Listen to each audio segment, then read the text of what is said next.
Felicitations! This is me, Felicia Day, and this is my little podcast where I talk by myself for, 30 to 45 minutes, and that is what I grew up dreaming that I do. Oh boy. This has become a 3-week podcast, which is fine. I have so much going on, and I can't talk about it, but I'm very excited about it. All year, I have been working to get some TV shows put together to pitch as a writer, as a producer. I have another writing project I'm working on that I will just keep saying, I have a writing project I can't talk about because I'm going to be working on it till at least the end of the year, if not early next year. If you guys think I'm eating bonbons or something, I'm not. I promise. And it's all good. It's been the culmination of a lot of months of waiting and setting meetings, and I've had to do my hair like every day the last couple of weeks, which is super annoying. But I'm willing to take it to get a career. I got my final book in. That's the most exciting thing that's happened between now and the last podcast. I got a final of my book, and you guys, listen, the cover is really nice. It has sort of like a texture on it, and all the black lines on the front are like raised and embossed, and I didn't even know they were doing that. And I started crying a little bit when I held it. I got some pictures. I posted them online. And if you could pre-order the book, that would be really great. It's at FeliciaDayBook.com. And Monday, the 20th, I believe, no, not the 20th, the 14th.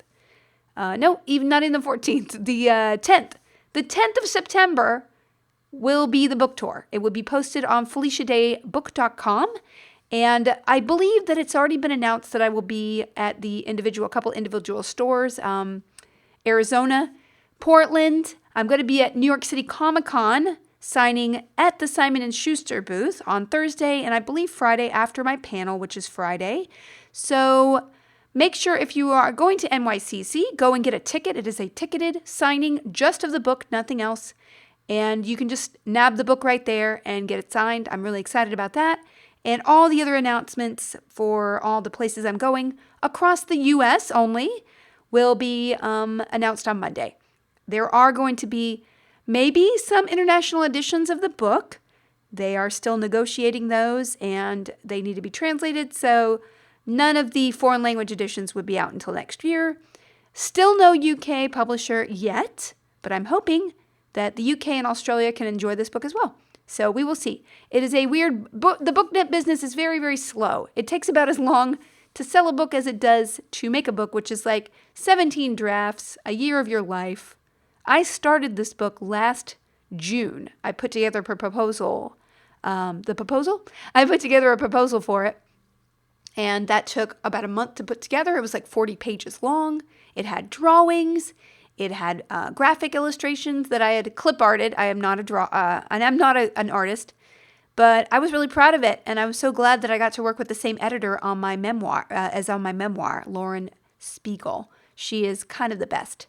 So super excited. Hope you guys can come and see me on book tour, and it will be great. I'll be doing some speeches with the book tour. Some of them I'll be signing and taking pictures with everybody. Some of them will be pre-signed. Some of them will have a moderator. Some of them will just be me speaking.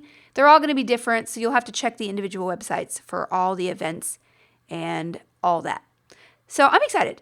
Also, second announcement, if you enjoy Voyage to the Stars, the other podcast, the improv sci-fi podcast that I star in with Colton Dunn and Janet Vardy and Steve Berg, with a lot of amazing guest stars, it is going to be relaunching Season 2, September 17th. And we'll have 26 episodes this season, which is super rad. I have to tell you that I loved the first season. I promise you, these new ones, I've never laughed harder in my whole life. There are some episodes here that honestly, they had to stop recording because I couldn't stop laughing. It's really good. So check for that. I will probably not have another episode up, a podcast up before that. So I will post it everywhere online. So check my social media. Also, shout out to Sean Sandy Looky Look, who collects all the questions for this podcast. If you use hashtag felicitations on Twitter, he gathers them up, gobbles them up, and puts them into a spreadsheet so I don't miss anybody's stuff. And as a wiki master, he has a wiki page, felicitations.fandom.com.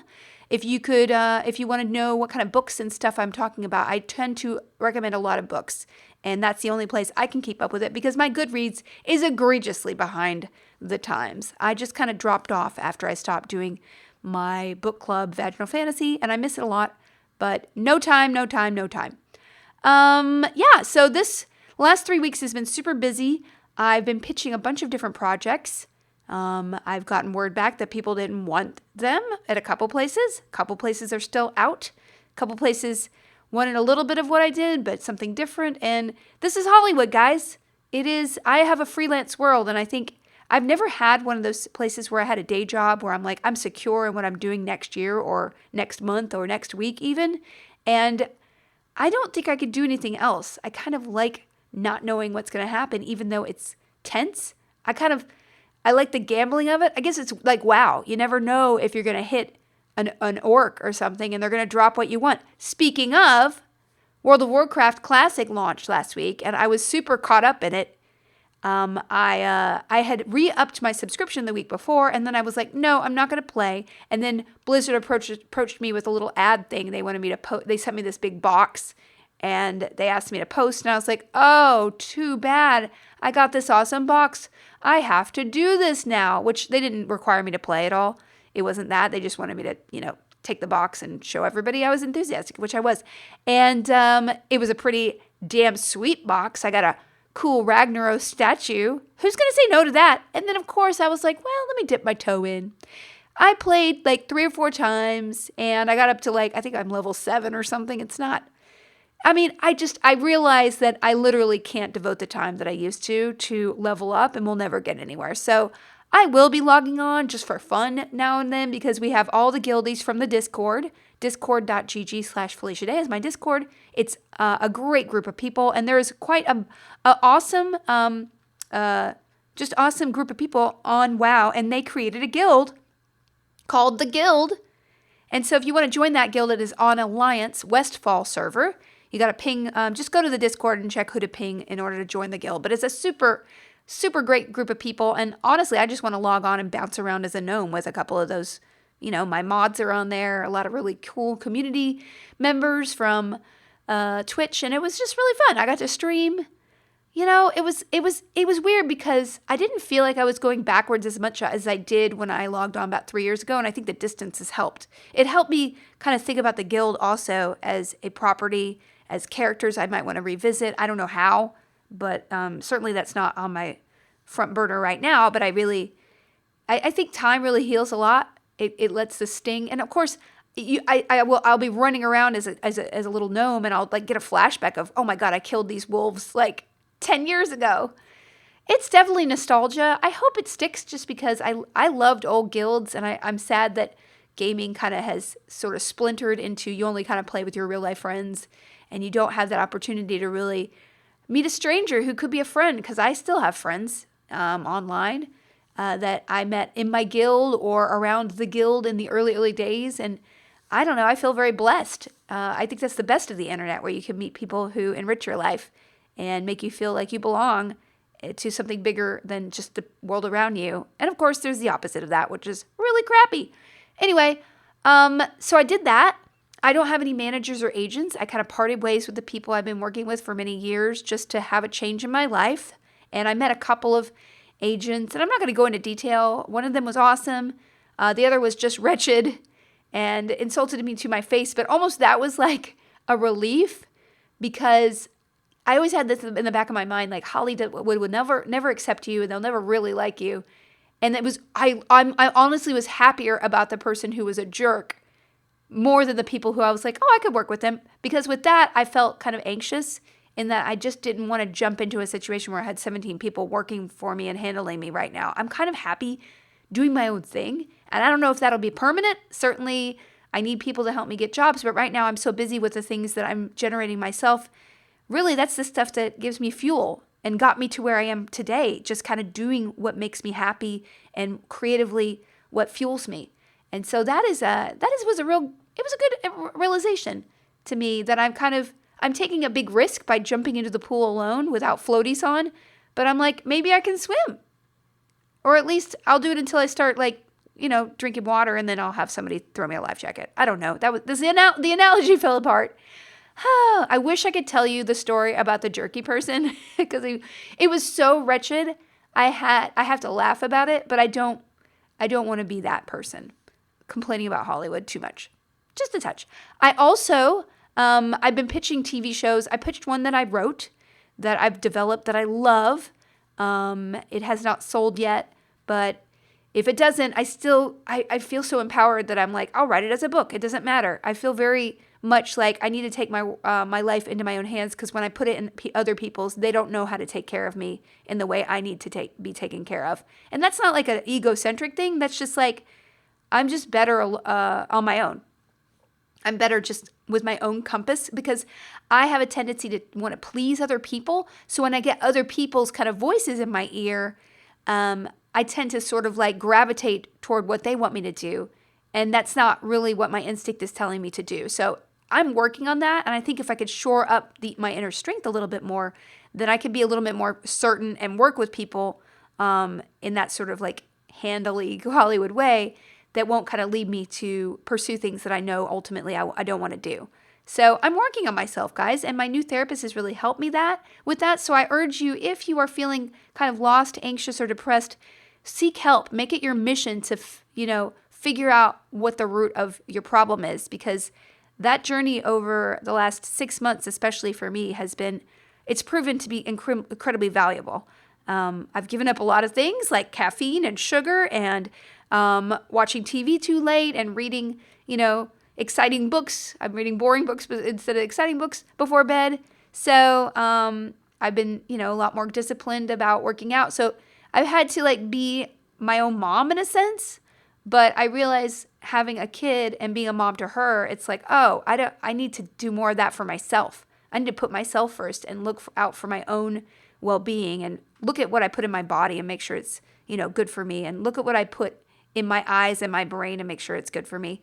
I've uninstalled and reinstalled Twitter like 20 times in the last month, just because having it off my phone actually makes me happier.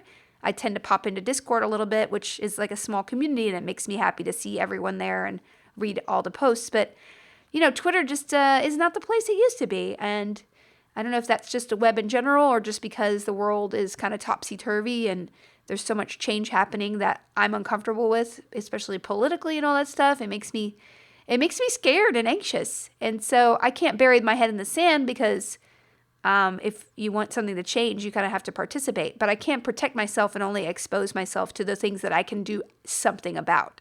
Action versus like, I'm just going to input like a bunch of poison and just be like, hey, why do I have a stomachache? So that's kind of where I'm at with that. I've been pitching TV shows with people I'm producing with. So I'm just kind of shepherding their vision. And I have to tell you, every time we have a great meeting, I'm so proud. It's like I'm a mom. I'm like so proud of them, because we work so hands-on, forming the pitch and giving input. And I have a show called Woman World that I'm doing with Freeform, and we're doing that development and script and everything. And I'm so honored to be able to work with such a talented writer on that project and a couple others that hopefully will get sold. So I feel like I'm kind of invigorated in a new way career-wise, but I'm missing also the other things I used to do, like more acting and the online stuff and videos. So it's kind of weird. I went and did Smosh Games to kind of promote my book. I'm doing a lot of press starting this week, and I did that. And I had to do something super gross that I don't want to talk about. You guys can watch it when it comes out the first week of October. And it was web video, just craziness. And I'm like, oh, this is crazy. Why? I kind of miss this. So yeah, it's all good. It's all, I guess, one thing you just have to accept about life is that it changes. And if you just, if you try to hold on to too hard to something that you're meaning to let go of, then you become kind of unhappy. And I feel like I'm in this period where I'm just like, oh, what do I become? I'm kind of excited to see, because I'm brave enough to kind of let go of the old and let the new in a way. Yeah, I am completely booked up until November, though, which is making me feel a little claustrophobic. I have my book. So for the next 3 weeks, I have meetings and a lot of press that I'm doing for my book. And then on September 30th, I leave town for a couple of weeks to go on book tour, and I'm kind of nervous because I, A, have not been away from the baby that long, and B, I need a lot of space in my life to feel comfortable. I need hours, just to, I mean, I hate to say this, I need to play video game once in a while just to kind of blow off steam. That's what relaxes me. And so I played this game called Sunless Skies this week that really kind of let the pressure valve off a little bit. It's a really interesting game, although I read online that recently the creator of this, that is not involved in the company to this date, which is the only reason I would play more of this, was involved in a Me Too situation that was very corroborated by a lot of people, and I feel uncomfortable kind of supporting that title right now. And then I looked into it, and then he's no longer with the company. But it is his creation, and I guess it comes back to, creativity and how do I separate the creator from the product. And yeah, so I don't know. I need to investigate more and educate myself more, but I know that he's parted ways with the company several years ago. So this game, is something I feel, like I could still play, but it's hard. I also, was streaming wise, played some WoW this week. I also dived back in with the encouragement of my community into Assassin's Creed Origin. They have this Elysium expansion that is really beautiful. We finally got into it. We played like 3 hours, and toward the end we were in the game, which was like, why did you make me do all this stuff? The thing with Assassin's Creed, though, is that they have that stuff in the future. And that's why I've never liked Assassin's Creed, because I love the older stuff. It's so beautiful. The game is so good. Especially Assassin's Creed Origin is so deep and has romance options, and the quests are so well written. And yet I'm having to bounce forward and see a girl in, like a leather jacket and some chinos. And I'm like, I don't care about this part.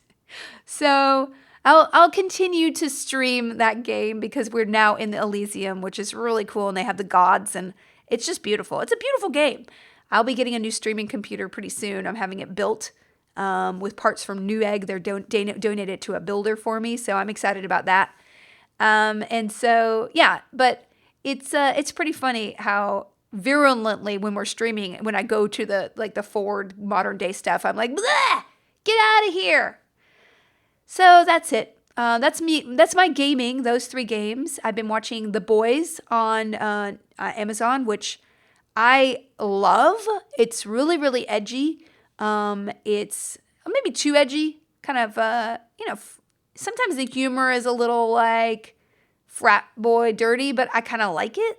And I think it's just it makes me think about superheroes in a different way. And I felt like that could never be done because I'm kind of bored with Marvel and DC. I'll go and see anything, of course, but you know what you're going to get, right? And so, the tropes of superheroes are so ingrained, it's becoming kind of vanilla boring to me. And The Boys just like knocks it on its head. It's so clever, the writing.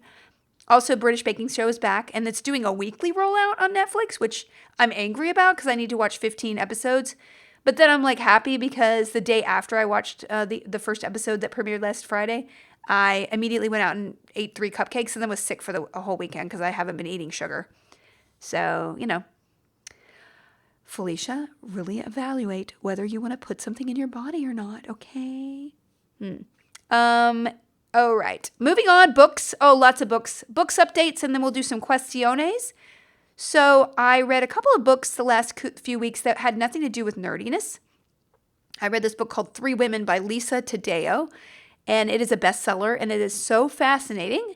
I'm still making my way through it, actually, but it's basically a survey of 3 women's lives, and I know that sounds really boring, y'all, but it is fascinating, and I love the writing and the reporting of it, and it in a very clinical and well thought out way, you're really seeing how women live in this country and how they are kind of boxed into dealing with sexuality and their lives and the double standards. It was very eye-opening and empathetic. And of course, it's being made into a movie now, blah, blah, blah, whatever. Just incredible writing. I also read, similarly, I read another kind of feminist or female-driven set of essays by Gia Tolentino. She's a cool writer. I think she was on Jezebel or something. I used to read her articles. Really, really good. Her book is called Trick Mirror, Reflections on Self-Delusion. And it's a whole book of essays. And I have to say, it's worth it just to read the first one on social media and how just the way that it's so toxic and the way the construction of it how it sort of forces us to think about ourselves in a way that's very demonstrative.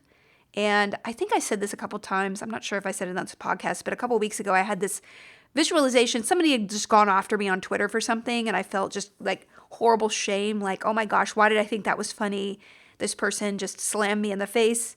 And it was just one person, like, but it kind of made me realize, like, so many years, especially when I was more massively popular, like got so many more, external people who aren't fans of me coming at me. I was like, oh, this is an abusive relationship. And not only is it abusive with strangers, but it is abusive in the way that we somehow push ourselves to the surface of our being. And the analogy I came up with was, I'm sitting in a car alone, and I'm papering the windows with pretty pictures of myself. So anybody who goes by sees all these pictures pasted on the windows, and yet I'm still inside, alone in the dark, unseen, who I am. Is that too thinky, guys? It's sad, but that's sometimes what I think about when I think about social media, because we're so driven to experience for the benefit of other people's consumption of us that there's no genuine consumption and understanding of what we want outside of that. It's when I see people with their iPhones out at concerts or sunsets, or even with my daughter, I'm like, put your phone down and just enjoy her doing what she's doing versus like, I need to share this with other people. It kind of short circuits our sense of self in sacrifice to what other people need from us. And that's something that, as I talked about earlier, that I've been working on a lot just as a person, like, and it's actually a big part of my book. Just really diving into who you are. And it's like, well, what do I have to say? What am I as a person? How am I different from other people? And what can I say about the world through my creativity that no one else can? You can't do that if you're always focused on how pretty do I look. I need everybody to know that I'm feeling fabulous today, even though maybe from the waist down I don't have pants on. So that's it's a really interesting set of articles, especially about feminism and the way women are treated in fiction, in real life, all sorts of great articles. So if that interests you, I would recommend that book. I'm also reading The Harp of Kings by Juliet Marillier, who is one of my favorite authors. She writes a lot of Irish, Scottish, sort of folklore-y, romantic adventure books. And it's not huge on the romance. There's no sex. And she's very fantasy and dreamy, and I kind of think it is like a watercolor painting, all her books. The Seven Swans, I think, series is one of my absolute favorite series of all time by her. She bases a lot of things on fairy tales as well. And this one is a really cool adventure story that I'm enjoying. I also downloaded for the next couple weeks, I have a couple of new books. The Wicked Saints by Emily A. Duncan. It is a very dense fantasy book that had some amazing reviews. I can't wait to dig in. It's a kind of Russian Slavic flavored fairy tale kind of, or it feels very dark, kind of Game of Thrones-ish. And so that looks really good. And the last one I think is going to be, two others, A Conspiracy of Truths by Alexandra Rowland. It has one of the most gorgeous covers I've seen, and the description reminds me of Name of the Wind, in that the central character is a wandering storyteller, and he's kind of imprisoned and has to figure out how to piece together a mystery. So it looks really cool. I saw that a sequel to it is coming out next in the fall, and I wanted to read the first of the book, and I snagged that. And the last book that I'm going to be reading, and hopefully I get through all these 3 books at least, or 3 or 4 books, is Gideon the Ninth by Tamsyn Muir. And the review by Charles Stross is Lesbian Necromancers Explore a Haunted Gothic Palace in Space. And I was like, sold! I think it's out next week. And I get a lot of people ask me for quotes, and I'm like, I don't know about quotes. And I'm like, when a quote like that grabs me and is like, you have to read this, and the cover's pretty badass too. So that's my book roundup for the week. I read most of 3 Women, Trick Mirror, half of Harp of Kings, and I have these 4 others that I have locked and loaded. I did get several of these books recommended on the IO9 fall preview of all the books that are coming out between now and the end of the year. IO9 is just an awesome blog if you're a nerd, and their book preview is something I definitely draw a lot of inspiration from, and I just like lock and load it. Whoops, spent $100 on books. Sorry. But also, it encourages me to pre-order authors that I enjoy, and pre-orders really, really help your authors. So not only for me, but for anybody. All right. Into questions! First question from Matthew Pennell. Are you planning to play World of Warcraft Classic when it's released this summer? Just wanted to address this. I did, in fact, play it. I streamed it last week. Played it 3 or 4 times. I would love to get back into it. I wish I could just pay. Honestly, I'm like halfway, like, can I just pay somebody to level so I can just do some raids with my guildies? I would love to do Molten Core with people, but I do not have the time to get to 60, so... Oh boy, I just really want to I want to raid. I don't want to have to pay for my mount either. It's like, you know what WoW Classic makes me want to do? Play the new World of Warcraft, because you can leap ahead. You can, know where your quests are. I don't have to do a plugin to tell me, hey, this is where you need to solve this quest. So it is also, it's beautiful, nostalgic, and also frustrating, and all of it wrapped up in a ball. And I guarantee you, if I didn't have a baby, I'd be playing it every night. Rebecca Becky Boo on Twitter asks, I can't find Embrace Your Weird pre-order on the Australian version of Audible. Will there be an international release? I'm really keen for it. Rebecca, I want to get you the book too. For some reason, I do not have a UK/Australian release yet. Hopefully that will change. It might have to be proven a success in the US for me to get that. So I don't know why. Let's just support the book in America, and hopefully we'll get a UK edition, because I really would love to go to book tour in the UK and Australia. I didn't get to do it last time, and that would be cool, because I would jump at it this year.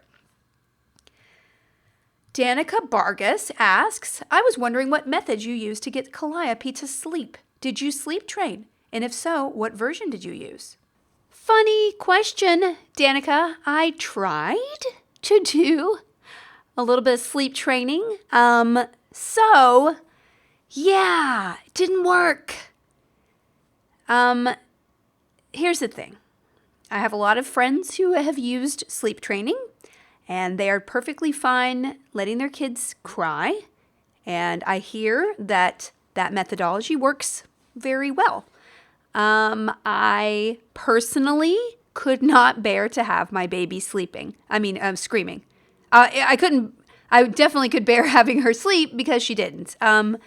So yeah, for some reason from birth, she's a very tactile baby, and she likes to be close to me, touching my skin, touching someone's skin or my boobie to be able to go to sleep. I weaned her at 2 years and 2 months because I wanted to wean her at 1 year, and she was so dependent and seemed enriched by breastfeeding, and I just went with it. So after 2 years, I was like, okay, we're going to hang this up right now. But even to this day, she goes to sleep holding my boob. So I am not the paragon of virtue when it comes to sleep training children. For some reason, I had a visceral reaction to my baby wanting me and me not showing up. I know that psychological studies have said that it is not particularly, there's no attachment differences really in it, but it felt instinctively wrong to me. And therefore, and as I've said before, my instincts definitely guide me in life. And I really want to be the kind of mom that my baby can rely on. So I never want her to feel, and I'm not saying that anybody who sleep trains their babies would have not a great relationship with their kid. That is just the decision that I made. I couldn't do it. So I tried twice to do the sort of interval thing, because that seemed like the most healthy way, where you do check-ins and you're like, I'm checking in on you, and then you kind of expand the check-ins. From everything that my doctor and my pediatrician recommended, that's probably the best way to do it, where you're showing up, but you kind of elongate the show-ups. So you kind of show up every 5 minutes, and then it's 10, and then 20, and then eventually they get the sense that they need to go to bed. There was another method that I tried where I was going to sit by her crib until she went to sleep. Even though she was crying, I would be like, I'm here for you, even though you're upset and you're letting me know. I'm just going to sit by your crib, and then slowly you move your chair out of the room. That also felt like it would have been a fine solution. But for some reason, Calliope, she refused. She started screaming in a most vigorous way. I tried it. I was in tears. I broke and I went in. And and the problem is if you are inconsistent and you show back up, I mean, kids are like, oh, she's a chump. She's going to show back up. Then Calliope started doing this thing where she would gnaw on the side of the crib. So she would literally eat wood like a beaver because she knew that I wouldn't let her eat part of the crib. So essentially, when she was 8 months old, it became crazy. I just put her in my bed. I have a big king-size bed, and that's where she slept until she was 14 months or 16 months. And then at 16 months, I just moved her into a flat single mattress on the floor in her room. So bonus, I never had to train her to get out of a crib. So I didn't ever had to do the transition from a crib to a big kid bed because she just hated the crib, y'all. Like I had her in the crib for 6 months. And then after that, because they're really small and squishy. And, they say I felt like it was a little dangerous. She's a tiny little baby, and I like to have a lot of covers around my face when I sleep, and that's obviously you can't do that. When you have a kid, you just need to be able to safely sleep, you put them on their backs in a bare crib. I go crazy when I see this in movies and television where they're adding animals to babies' cribs or like blankets. I'm like, does nobody on the set have a baby and they know the rule? Number one rule about babies is don't have crap in their crib. So that enrages me, and it should be a law in Hollywood. I'm getting off my soapbox now. Anyway, so she basically co-slept from the age of 7 months to 16 months, and then I just got her, because I was like, I'm not going to transition anymore. She hated the crib. It was like baby jail to her. She never actually slept in a crib past 7 months. And part of it was because I was working on, I think it was Supernatural at the time, and I was in a hotel room, and she decided she hated the crib, and I took her out to put her in my bed because I had like a 4 a.m. call, and I didn't want the neighbors to be upset. And that just like immediately downhill from there. So, all that said, and also, she's a terrible sleeper. And I lay down to go to sleep with her because she needs to be touching someone to go to sleep. Which, by the way, she could learn not to do that. I get it. But I kind of enjoy it. I don't know, y'all. She dropped all her naps at 23 months completely and then started sleeping through the night. But before that, she would wake up every 3 to 4 hours. And that's why my brain is broken. So I cannot recommend any that were successful for me, except I do think I'm very grateful. I just put her on the single bed on the floor because I just leapfrogged over all that other crap. But I would suggest that studies show that it's not harmful to a child to be sleep trained. I personally don't find I'm just going to shut the door and not come back when kids are like 3 months old. I think that's probably great, not bad, not great. My doctor recommended 6 months is when they can kind of like adapt a little bit better. So if you do it before that, it's kind of like, well, they're kind of like larvae. They kind of need you. But again, some people just do it and it's fine.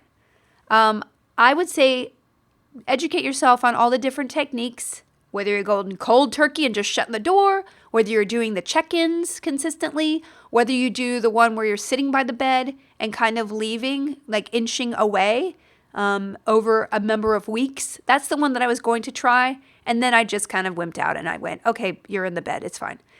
So, honestly, your health is important. And if you're not getting sleep, then that's not functional. They grow out of it, they say. I mean, as I say, like the last week, she's been waking up once a night at least, sometimes 2, and asking for me.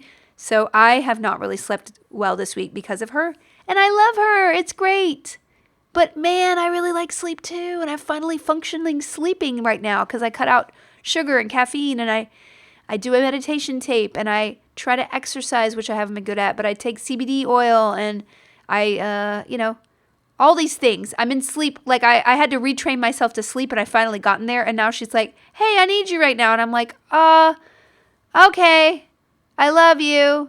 Please take care of me when I'm old and senile because my brain is being destroyed by lack of sleep now. So Danica, try your best. I support you whatever you choose. All right? But follow your gut. If your gut is saying, just follow your gut. That's all I'm saying. All right, next.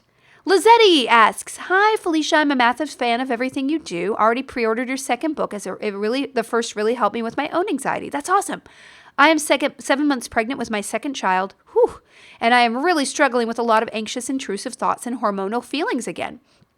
Do you have any words of advice, either RE motherhood or self-care, that might help me get through this darker place I'm in right now? Again, love you. Thank you for existing. You are awesome, Lizzetti. First of all, you're a champion, man. I think I'm not going to do second child because I don't know if I could go through it again. And 7 months is 7 months is when I got really, really anxious, because then you're like doing the kick counts, and you know that if something goes wrong, that it's kind of on you because they can survive outside the womb around then.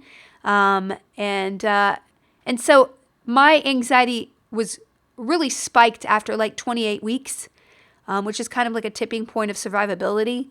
If there's something that I can, so that really made me anxious, and I can't imagine having another baby who needs you, who is, I assume, kind of young and really still attached to you, dealing with like the change that you're going to come up with, and like being able to balance it all and keep any portion of yourself sacrosanct. I applaud you. So you're doing great. You can handle this. Whatever it is you're kind of thrown into, you can handle it. What I would do is I would journal, and I would get a support group, and I would peel away at least an hour a week, which doesn't sound like a lot, but as a mom, it's really hard. Like you have to create some you space so that you don't feel like you're completely being subsumed in this motherhood thing. And I think fathers generally have a much easier time of it because society kind of tells them from birth, hey, it's okay if I prioritize myself because I'm going to support this family, quote unquote. That is not necessarily the case nowadays, that, those gender roles are so in stone. But for some reason, I just see in media all over, even in children's books, right? Like we have these sort of indoctrinated roles as mother and father that were kind of like hammered into our heads. So if I were you, I would, when you feel anxious, journal. When you feel super upset, find someone to talk to, whether it's a therapist or just a mommy group friend group or something. I'm on a text chain that's been going on for forever with a couple other moms, and whenever something happens to me, I text them. I'm in a couple baby groups on Facebook that really help as an outlet. So for those kind of anxious feelings, and you also have to know, man, that it's your body. Your body is undergoing insane. You are creating life. You are incredible. Like women, we have a superpower. We can literally duplicate human life. We create life with our bodies, which is amazing. So, but it also messes our brain up and our bodies and everything. And, to me, I was actually way more stable when I was pregnant. It took me a lot of hard stuff to get through to get stable again, which I feel now. I had to get way out of weaning, and it was all hormones. And it actually made me realize that hormones are so powerful, and a lot of the time we're just not conscious of it. So I don't know. I carried around a card that basically reminded me when I get upset, I would look at it and be like, is this hormonal? Are these chemicals in your brain happening? And it kind of helped me, because then you kind of separate yourself from the feeling. Your brain is like, aha, this is not me talking. This is a hormone making me feel crazy. Or not crazy. I don't like using that word. I apologize. Making me feel unstable or super anxious or fixating on maybe the apocalypse happening. So those are my advice, and you're going to get through it. And think about how awesome it is going to be when you have that baby in your hand or arms, whatever. All right. Moving on, getting through 2 more questions really fast. Mary Varn asks, I have many hobbies, interests, and creative projects. I struggle with deciding which to spend time on. When you have a free hour or two, how do you decide to spend it? Thank you. Mary Varn, this is awesome. I actually have, toward the end of my book, I'm like kind of a get organized kind of thing of like, hey, guess what? If you're a creative person, you like to dabble. You like a whole salad buffet of creativity. But in order to feel accomplishment for yourself only, you got to finish things. So yes, it's fun when you have a couple hours. What am I going to do with my time? It almost gets overwhelming. And I have to evaluate, like, what do I need tonight? Do I need to relax and kind of turn my brain off? TV. Do I need to relax and be social and kind of engage my brain, but not professionally? Play video games, maybe do some streaming. Do I need some kind of creative fulfillment right now because this trapped animal inside me that is my creator is angry that I haven't produced something? let's do some creativity, but have a goal in mind, Like, to me, that really helps. Like, in a month, I want to have this thing knitted. I want to have 10 pages of my book written.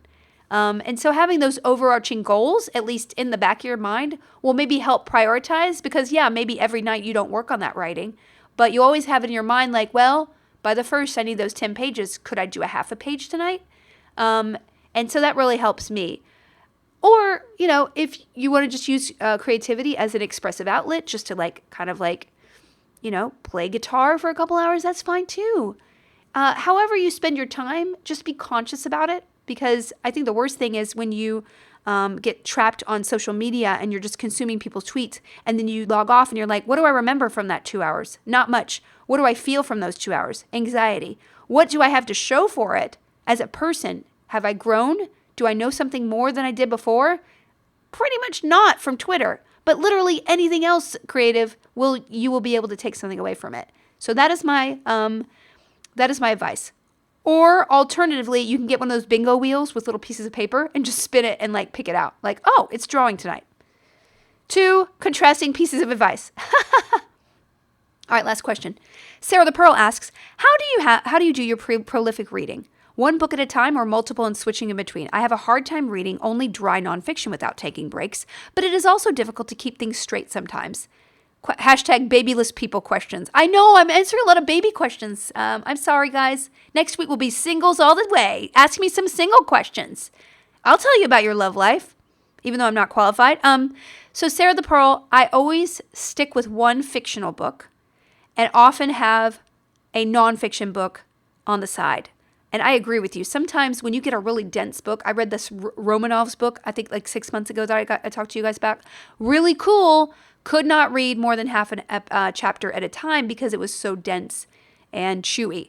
So then I had sort of a fluffy book on the side. And actually, I've noticed that I'm able to read a little bit more when I have a super fluffy book and a super dense book. And I kind of, I trade off because it's kind of 2 different entertainments for my brain. One of them I'm absorbing facts and the other one I'm just like, aha, it's vampire romance. Yum. So that's kind of what I recommend. But again, a lot of questions are just, this kind of question is just knowing yourself as a person. Like some people like 7 books at the same time. Some people read half a book and then throw it away. Like, I think a lot of the times we think there's a set way to do something, and there is a set way to do something for ourselves, but it's not universal. Like my reading habit is not like another person's reading habit. So like experiment. Try starting 4 books. Try doing a nonfiction book only and just plowing through the end. Try doing alternating like a fiction and a nonfiction. That is for you to figure out like, what am I getting the most out of? What am I enjoying the most? What relaxes me the most? What am I learning from the most? And I don't know. To me, the thing I've learned in my life is that we are so infinitely interesting. We'll never know how interesting we are unless we just try a bunch of stuff. And that's a big message of my book too that I hope people take away. All right. This has been an awesome podcast. I'm so glad. I will see you guys before I go on book tour. I will update, and because I really would want to do a book tour update after that. So planning ahead, and please subscribe to this on iTunes and leave a review if you like it. I know I'm kind of rambly.